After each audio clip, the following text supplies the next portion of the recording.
Doctor Urmila, ये कहा जाता है कि हमारे देश में लड़कियों के लिए जो सबसे अच्छा व्यवसाय है या नौकरी है वो टीचिंग है।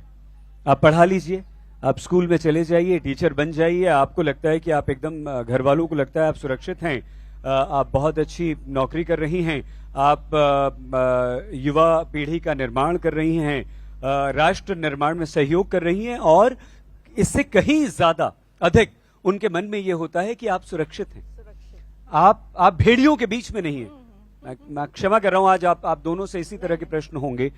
मैम, आप भी दिल पर हाथ रख के, गीता जी ने बहुत ईमानदारी से अपनी बात कही है। आपको लगता है कि वहां सब ठीक है, आपने वीआरएस लिया, यह भी एक प्रश्न है कि जब इतना अच्छा आपका करियर चल रहा था तो वीआरएस लेने की क्या आवश्यकता पड़ गई?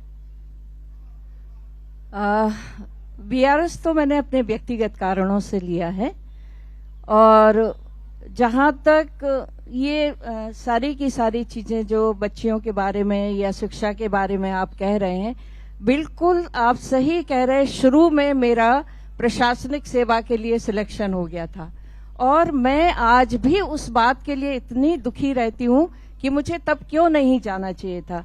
लेकिन परिवार का मानना था कि ये जो टीचिंग है वो बहुत ही सम्मानजनक क्षेत्र है और सुरक्षित है, यहाँ वहां नहीं जाना पड़ेगा।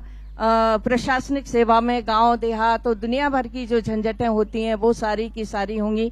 और जब आप अपना कैरियर शुरू करते हैं तो उस समय परिवार का जो एक दबाव होना चाहिए या उनकी जो भी भावनाएं होती हैं उसके दबाव में आप आ जाते हैं। लेकिन इस बात का मुझे आज भी बहुत ज्यादा मलाल है कि मैंने उस समय अपनी वो लाइन क्यों नहीं चुनी, क्योंकि मैं बचपन से ही मेरा स्वभाव हमेशा गलत के प्रति खड़े होने का रहा। मैं हमेशा प्रतिरोध करने वाले स्वभाव की रही हूं। मैंने जहां भी लड़के लड़की में अंतर देखा, खान पान में अंतर देखा, रहन सहन में अंतर देखा, मैं हमेशा विरोध करती थी। मेरा नेचर, मैं यूं खामोश रहती हूँ, बहुत कम बोलती हूँ, लेकिन यदि आप मेरे कहानी या उसको उठाकर देखेंगे, हर एक में वो संघर्ष, वो विरोध, वो प्रतिरोध आपको दिखाई देगा।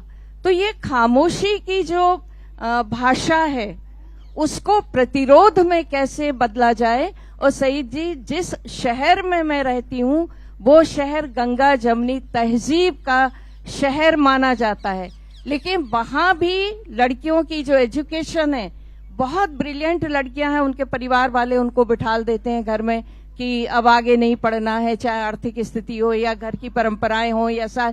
तो मेरी हमेशा जो विरोध रहा है कि नहीं, लड़कियों को हमेशा आगे निकालना है। यदि आप उनको शिक्षित करेंगे वो आपके परिवार को मजबूत बनाएंगे। तो ये जो ईमानदारी वाली बात है, और मेरी जो लड़ाई है, कॉलेज में रहकर भी मैंने हमेशा उस लड़ाई को अपने साथ जीवित रखा। उस अग्नि को मैंने हमेशा जला के रखा है कि चाहे कुछ भी हो जाए, लड़कियों को आप पीछे नहीं धकेलेंगे। और मैं अपनी जैसे कहानी में, एक चीख कहानी में जो बलात्कार वाली पूरी घटना है, उसका अंत भी मैं इसीलिए कहती हूँ कि वो लड़की सोचती है कि इसमें मेरा कोई दोष नहीं है, और वो स्कूटी उठा के चल देती है। तो ये जो प्रतिरोध का वो है, वो मैं चाहती हूँ कि लड़कियां स्वयं निर्णय लें, सशक्त बने, आगे जाएं, और प्रतिरोध की जो तपिश है वो उनको कभी भी अपने अंदर कम नहीं होना चाहिए। और मैं हमेशा चाहती हूँ कि वो निर्णायक रूप में आए, निर्णय लेना सीखें। अगर वो निर्णय लेना सीख जाएंगी तो बहुत सारे अपने जीवन के निर्णय वो ले सकती हैं, सही का चयन कर सकती हैं। और ये जो घटनाएं आज घटित हो रही हैं कि टुकड़ों टुकड़ों में किसी की देह को कर देना, मतलब कल्पना नहीं की जा सकती है इस बात की कि कोई कैसे ये कर लेता है, वो मनुष्य है या नहीं है।